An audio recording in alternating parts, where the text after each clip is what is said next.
We all think we know the story. A war fought for states' rights, a principled defense against federal overreach, a lost cause led by noble men. This is the story that was written after the guns fell silent. But what if that story was a carefully constructed myth designed to hide a much uglier truth? What if the very founding documents of the Confederacy and the actions of its most revered leaders proved that this was never about states' rights at all, but was, in fact, always about preserving one thing and one thing only: slavery? Tonight we expose the evidence they left behind. But before we begin, make sure to like and subscribe to our channel to help support our community. Advocates for Southern secession have historically portrayed the Confederacy's establishment as a principled stand for constitutional states' rights, contending that withdrawal was a response to perceived federal overreach rather than a struggle to maintain slavery. They assert that the Union endangered Southern traditions and that secessionists were safeguarding regional autonomy against Northern imposition. Admittedly, when the Southern states departed, no comprehensive federal law had been enacted to eliminate slavery, and Abraham Lincoln openly disavowed any immediate intention to free those who were enslaved. Nonetheless, Deep South leadership, with South Carolina at the forefront, considered Lincoln's 1860 electoral victory unacceptable. They opted for secession rather than acquiescing to a democratic outcome, and their formal pronouncements explicitly identified the protection of slavery as their primary objective. As further slaveholding states seceded, they formed a unified national government, the Confederate States of America.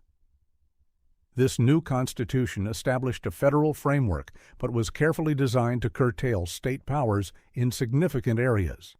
It governed taxation, consolidated monetary authority, and even restricted state control over the foreign slave trade. Most importantly, it enshrined clauses to prohibit any legislation interfering with slave ownership, banning ex post facto laws, or any acts that would weaken the property rights of slaveholders. By granting slavery federal-level safeguards, the Confederacy eliminated the possibility for individual states to outlaw or restrict the institution independently. This reality directly conflicts with the states' rights rationale, frequently cited as the war's principal motivation. It also ignores the South's earlier initiatives to restrict Northern state sovereignty. It is important to recall that invocations of sovereignty were often conditional and tactically deployed long before 1860. The roots of this cleansed account are intricate, yet it gained widespread acceptance chiefly in the post-war period. Similarly, the notion that black men served extensively as Confederate soldiers finds scant support in the historical record. On the other hand, plentiful documentation refutes this claim. The Confederate administration formally prohibited the enlistment of black individuals as standard fighting personnel, instead utilizing them, whether free or enslaved, primarily for support roles. These compulsory duties involved physical labor in the field, food preparation, transporting goods, and caring for livestock, typically conducted under the guard of armed white overseers. Enslaved individuals were also forced to work in war-related production, mining operations, railway construction, and manufacturing plants. This system of compelled labor had long been the foundation of the Southern economy, and slaveholders frequently rented out the enslaved workers, pocketing all or most of the wages earned. In rare instances, an enslaved person might receive a share of the pay, but this was not the common practice. During the conflict, Confederate lawmakers continually discussed plans to enlist black men as soldiers, but they consistently voted down these initiatives until March 1865, just weeks before General Lee's capitulation. This last-minute policy faced intense opposition. Prominent individuals such as Robert Toombs, a former Confederate Secretary of State and a vocal opponent of arming black troops, condemned the concept as destructive to Southern principles and morale. In a written piece from June 1865, he contended that incorporating black regiments into the Army of Northern Virginia would diminish its stature, despite the fact that this force had already ceased to exist. Following the initial wave of 7 states leaving the Union, the new Confederate administration in Montgomery insisted that regional militias transfer their authority to the central government. Presidential authority was extended over military command, encompassing both volunteer forces and assimilated militia units. In the early stages, both Union and Confederate armies depended significantly on volunteers to bolster their numbers and man their naval vessels. But this stream of volunteers proved inadequate for the Confederacy's escalating personnel needs. By April 1862, its leadership conceded that relying solely on voluntary service was unsustainable. That same month, they passed the first federal conscription statute in American history, establishing a draft to preserve their military's numbers. This law provoked widespread resentment. Its initial scope covered men between 18 and 35 years old, but it excused those in critical wartime professions and, significantly, individuals possessing 20 or more enslaved people. The justification was that such men were required to manage enslaved labor, an acknowledgment that the institution of slavery was considered indispensable to the war effort. By 1864, the draft's reach had grown substantially, at times encompassing those from 17 to 70 years of age. Clauses that allowed for the payment of substitutes, a practice also employed in the North, enabled affluent men to evade combat, fostering a sense of inequity based on wealth. Although volunteers continued to constitute a large portion of the fighting forces for both armies, the imposition of a draft provoked legal disputes, political friction, and public disorder. Riots against the draft in New York City and other northern municipalities demonstrated the profound unpopularity of mandatory service. The southern states experienced their own surges of defiance. Resistance to forced military service continued until the Confederate government finally disintegrated. After the first round of secessions, other southern states delayed their decision as internal debates and external pressures intensified. South Carolina, having been the first state to secede, was especially forceful. Its officials insisted that national government representatives relinquish command of military forts within their borders, most notably Fort Sumter, which was positioned at the entrance to Charleston Harbor. The defensive arrangement for Charleston Harbor consisted of Fort Sumter and its neighboring installation, Fort Moultrie, located on Sullivan's Island. In his inaugural speech on March 4, 1861, President Lincoln declared he would not launch an invasion of the seceded states nor meddle with the institution of slavery in regions where it was already established. He simultaneously affirmed the national government's obligation to gather import duties at southern harbors and to retain possession of its military forts situated within secessionist lands. Secretary of State William Seward pursued unofficial discussions with Southern representatives, aiming for a resolution without conflict, yet these attempts proved futile. Stationed in Charleston, Union Major Robert Anderson strategically relocated his command from the vulnerable Fort Moultrie to the more secure Fort Sumter. After the national administration publicized its intention to provision the fort via a naval expedition, Confederate President Jefferson Davis commanded its seizure, an action that immediately provoked armed conflict. Major Anderson declined an immediate surrender and attempted to continue discussions, but Confederate troops eventually opened a 2-day artillery assault on Fort Sumter, compelling its capitulation. The fall of this fortification, combined with the takeover of other federal installations in states like Missouri, prompted President Lincoln to issue a call for 90-day volunteers to retake the captured posts.